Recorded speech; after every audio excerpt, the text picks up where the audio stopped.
it is possible to be in the will of God and yet not know your next step.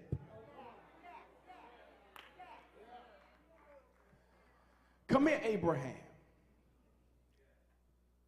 I want you to leave your family and your kindred and go to a place, not that I have shown you, I want you to go to a place that I will begin to show you once you start walking. It's possible to be in the will of God, knowing what he told me, and yet only know steps 1 and 2, and not yet know steps 3, 4, and 5. And so God can say, I want you to begin by taking step 1, taking step 2, and after you take step 2, I'll begin to show you what's next.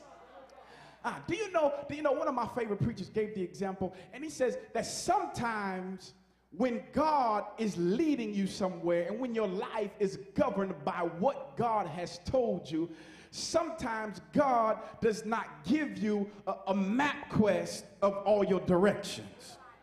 Come on now, Deacon, if you said, follow me to my house, and I had never been to your house, but we wanted to go to your house to have dinner or something, and you would say, I would say, print out the directions, and I'll have the directions just in case while I'm following you, we get separated, or you make a turn and I don't catch it. Just in case we get separated in the process, I still have the map and I can get there without you.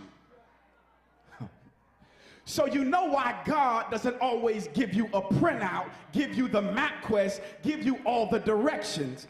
Because that means every step, every turn, every twist, you have to stay with God. Because if God would give you the directions, you'd get there at your own pace, at your own time, when you wanted to, when you felt like it. But if I don't show you step 3, 4, 5, you have to stay with me through the entire process.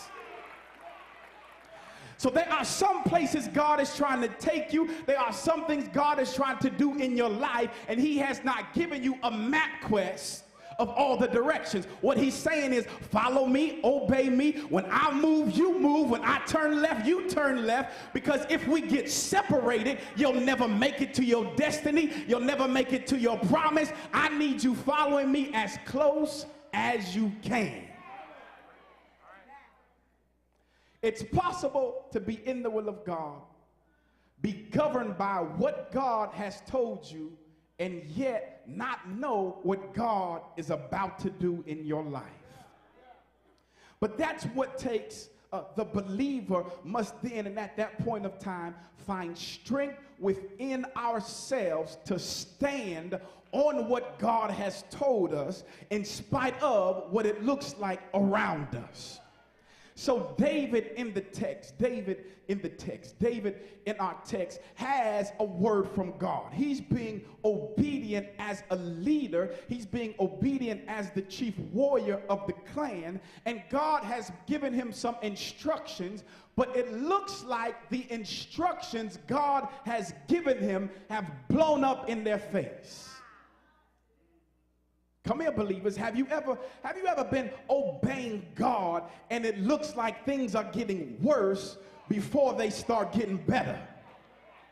I mean, God, you're the one who told me to go back to school. You're the one who told me to get you. God has the one, it seems like, has instructed us in this direction. But what do you do when God has told you to do something and